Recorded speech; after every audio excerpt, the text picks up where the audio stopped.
ਜੋ ਸਿੰਘ ਜੀ ਜਿਹੜਾ white house correspondent dinner ਦੇ ਉੱਤੇ ਜਿਹੜਾ ਗਨਮੈਨ ਸੀਗਾ ਕੋਲ ਥਾਮਸ ਐਲਨ, ਜਿਸਨੇ ਗੋਲੀकांड ਨੂੰ ਇਹ ਅੰਜਾਮ ਦਿੱਤਾ, ਜਿਸ ਦੀ ਇੱਕ ਗੋਲੀ ਜਿਹੜੀ ਵੱਜੀ ਵੀ ਆ ਇੱਕ ਅਫਸਰ ਦੇ, ਪਰ ਉਹਨੇ ਬਲਿਸਟਿਕ ਜਿਹੜੀ ਕਹਿ ਲਓ ਵੀ ਵੈਸਟ ਪਾਈ ਸੀ, ਜਿਸ ਕਰਕੇ ਉਸ ਦਾ ਬਚਾਅ ਜਿਹੜਾ ਹੋ ਗਿਆ। ਉਸ ਦੀ ਤੁਹਾਨੂੰ ਇੱਕ ਟਾਈਮਲਾਈਨ ਮੈਂ ਜਿਹੜੀ ਉਹ ਦੱਸ ਦਿੰਦਾ ਆ, ਸਾਰਿਆਂ ਦੇ ਜਿਹੜੀ ਉਹ ਜਾਣਕਾਰੀ ਹੈਤੀ ਆ। 6 ਅਪ੍ਰੈਲ ਨੂੰ ਇਹਨੇ ਜਿਹੜੀ ਵਾਸ਼ਿੰਗਟਨ ਹਿਲਟਨ, ਜਿੱਥੇ ਕੋਰਸਪੋਂਡੈਂਟ ਡਿਨਰ ਹੋਣਾ ਸੀ, ਉੱਥੇ ਆਪਣੀ ਰਿਜ਼ਰਵੇਸ਼ਨ ਕੀਤੀ, ਬੁੱਕ ਕੀਤਾ ਆਪਣੇ ਆਪ ਨੂੰ। ਫਿਰ 21 ਅਪ੍ਰੈਲ ਨੂੰ LA ਤੋਂ ਸ਼ਿਕਾਗੋ ਤੱਕ ਟ੍ਰੇਨ ਦੇ ਉੱਤੇ ਗਿਆ, ਤੇ ਫਿਰ ਅੱਗੇ ਫਿਰ ਸ਼ਿਕਾਗੋ ਤੋਂ ਲੈ ਕੇ ਵਾਸ਼ਿੰਗਟਨ DC ਤੱਕ ਇਸਨੇ ਇਸ ਤਰੀਕੇ ਦੇ ਨਾਲ ਸਫ਼ਰ ਜਿਹੜਾ ਉਹ ਕੀਤਾ।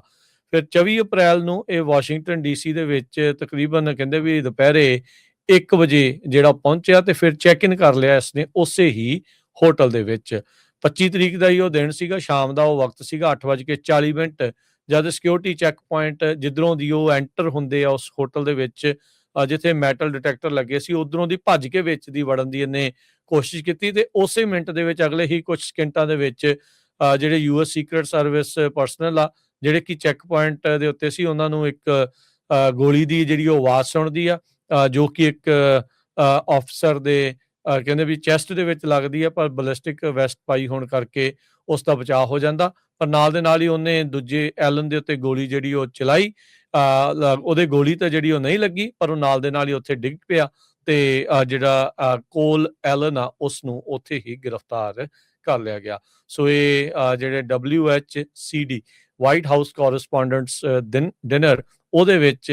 ਜਿਹੜਾ ਕੋਲ ਐਲਨ ਆ ਉਸ ਦੀ ਪੂਰੀ ਟਾਈਮਲਾਈਨ ਦੱਸੀ ਗਈ ਆ ਵੀ 6 ਅਪ੍ਰੈਲ ਨੂੰ ਹੀ ਇਹਨੇ ਜਿਹੜੀ ਬੁਕਿੰਗ ਆ ਉਸ ਹੋਟਲ ਦੇ ਵਿੱਚ ਕਰ ਲਈ ਸੀ, ਤੇ 25 ਨੂੰ ਇਹਨੇ ਗੋਲੀकांड ਨੂੰ ਅੰਜਾਮ ਦੇਣ ਦੀ ਜਿਹੜੀ ਕੋਸ਼ਿਸ਼ ਆ ਉਹ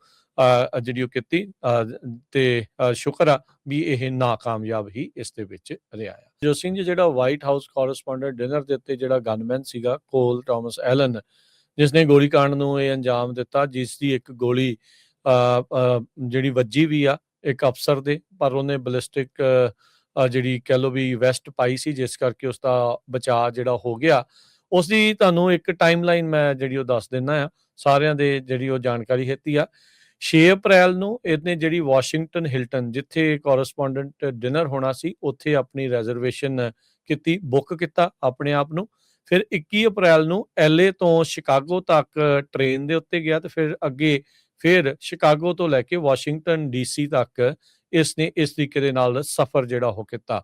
ਫਿਰ 24 ਅਪ੍ਰੈਲ ਨੂੰ ਇਹ ਵਾਸ਼ਿੰਗਟਨ DC ਦੇ ਵਿੱਚ ਤਕਰੀਬਨ ਕਹਿੰਦੇ ਵੀ ਦੁਪਹਿਰੇ 1 ਵਜੇ ਜਿਹੜਾ ਪਹੁੰਚਿਆ, ਤੇ ਫਿਰ ਚੈੱਕ ਇਨ ਕਰ ਲਿਆ ਇਸਨੇ ਉਸੇ ਹੀ ਹੋਟਲ ਦੇ ਵਿੱਚ। 25 ਤਰੀਕ ਦਾ ਹੀ ਉਹ ਦਿਨ ਸੀਗਾ, ਸ਼ਾਮ ਦਾ ਉਹ ਵਕਤ ਸੀਗਾ 8:40, ਜਦ ਸਿਕਿਉਰਿਟੀ ਚੈੱਕ ਪੁਆਇੰਟ ਜਿੱਧਰੋਂ ਦੀ ਉਹ ਐਂਟਰ ਹੁੰਦੇ ਆ ਉਸ ਹੋਟਲ ਦੇ ਵਿੱਚ, ਜਿੱਥੇ ਮੈਟਲ ਡਿਟੈਕਟਰ ਲੱਗੇ ਸੀ, ਉਧਰੋਂ ਦੀ ਭੱਜ ਕੇ ਵਿੱਚ ਦੀ ਵੜਨ ਦੀ ਇਹਨੇ ਕੋਸ਼ਿਸ਼ ਕੀਤੀ, ਤੇ ਉਸੇ ਮਿੰਟ ਦੇ ਵਿੱਚ ਅਗਲੇ ਹੀ ਕੁਝ ਸਕਿੰਟਾਂ ਦੇ ਵਿੱਚ ਜਿਹੜੇ US ਸੀਕ੍ਰੇਟ ਸਰਵਿਸ ਪਰਸਨਲ ਆ, ਜਿਹੜੇ ਕਿ ਚੈੱਕ ਪੁਆਇੰਟ ਦੇ ਉੱਤੇ ਸੀ, ਉਹਨਾਂ ਨੂੰ ਇੱਕ ਗੋਲੀ ਦੀ ਜਿਹੜੀ ਉਹ ਆਵਾਜ਼ ਸੁਣਦੀ ਆ, ਜੋ ਕਿ ਇੱਕ ਆਫਿਸਰ ਦੇ ਕਹਿੰਦੇ ਵੀ ਚੈਸਟ ਦੇ ਵਿੱਚ ਲੱਗਦੀ ਆ, ਪਰ ਬਲਿਸਟਿਕ ਵੈਸਟ ਪਾਈ ਹੋਣ ਕਰਕੇ ਉਸ ਦਾ ਬਚਾਅ ਹੋ ਜਾਂਦਾ। ਪਰ ਨਾਲ ਦੇ ਨਾਲ ਹੀ ਉਹਨੇ ਦੂਜੇ ਐਲਨ ਦੇ ਉੱਤੇ ਗੋਲੀ ਜਿਹੜੀ ਉਹ ਚਲਾਈ, ਉਹਦੇ ਗੋਲੀ ਤਾਂ ਜਿਹੜੀ ਉਹ ਨਹੀਂ ਲੱਗੀ, ਪਰ ਉਹ ਨਾਲ ਦੇ ਨਾਲ ਹੀ ਉੱਥੇ ਡਿੱਗ ਪਿਆ, ਤੇ ਜਿਹੜਾ ਕੋਲ ਐਲਨ ਆ ਉਸ ਨੂੰ ਉੱਥੇ ਹੀ ਗ੍ਰਿਫਤਾਰ ਕਰ ਲਿਆ ਗਿਆ। ਸੋ ਇਹ ਜਿਹੜੇ WHCD ਵਾਈਟ ਹਾਊਸ ਕੋਰਸਪੋਂਡੈਂਟਸ ਡਿਨਰ, ਉਹਦੇ ਵਿੱਚ ਜਿਹੜਾ ਕੋਲ ਐਲਨ ਆ ਉਸ ਦੀ ਪੂਰੀ ਟਾਈਮਲਾਈਨ ਦੱਸੀ ਗਈ ਆ ਵੀ 6 ਅਪ੍ਰੈਲ ਨੂੰ ਹੀ ਇਹਨੇ ਜਿਹੜੀ ਬੁਕਿੰਗ ਆ ਉਸ ਹੋਟਲ ਦੇ ਵਿੱਚ ਕਰ ਲਈ ਸੀ, ਤੇ 25 ਨੂੰ ਇਹਨੇ ਗੋਲੀकांड ਨੂੰ ਅੰਜਾਮ ਦੇਣ ਦੀ ਜਿਹੜੀ ਕੋਸ਼ਿਸ਼ ਆ ਉਹ ਜਿਹੜੀ ਉਹ ਕੀਤੀ, ਤੇ ਸ਼ੁਕਰ ਆ ਵੀ ਇਹ ਨਾਕਾਮਯਾਬ ਹੀ ਇਸ ਦੇ ਵਿੱਚ ਰਿਹਾ ਆ।